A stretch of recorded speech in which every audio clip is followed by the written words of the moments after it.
আসসালামু আলাইকুম এভরিওয়ান। সবাই কেমন আছেন? আশা করি সবাই অনেক ভালো আছেন। আলহামদুলিল্লাহ আমিও ভালো আছি। আমি অনেক শখ করে ছাদে বাগান করছি। আমি নিচ থেকে মাটিগুলো এনে সিমেন্টের বস্তার মধ্যে মাটিগুলো দিয়া তারপরে গাছগুলো লাগাইছি। আলহামদুলিল্লাহ গাছগুলো অনেক সুন্দরভাবেই বড় হচ্ছে, দেখে অনেক ভালো লাগে।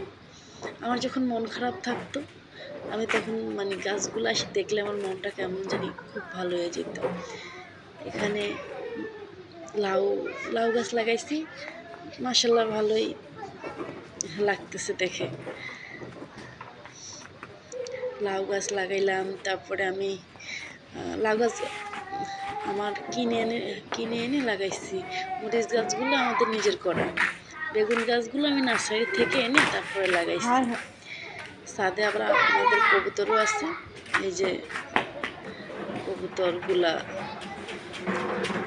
4 জোড়া কবুতর।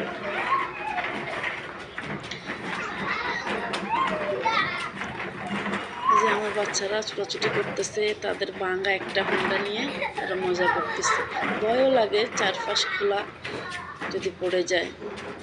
বাচ্চা তো ডাক দিলেও নিষেধ করলেও কথা শোনে না। একটু এদিকে এসে আমি এগুলো এই টমেটো গাছগুলো আমি নার্সারি থেকে এনে লাগাইছি। আলহামদুলিল্লাহ ওগুলো সুন্দরভাবেই বেড়ে উঠতেছে। নিচে আমি আপনাদেরকে দেখাতেছি, এই যে নিচে আমি পেঁপে গাছ লাগাইছি, মাশাআল্লাহ হচ্ছে। আর যাই কোনো একটা কিছু করলে যদি ওটা সঠিক ঠিকঠাকভাবে হয়, তাহলে মন ভালো লাগে, করার জন্য উৎসাহ জাগে। তো ভিডিওটা এ পর্যন্তই, আর কথা বাড়াবো না। আল্লাহ হাফেজ।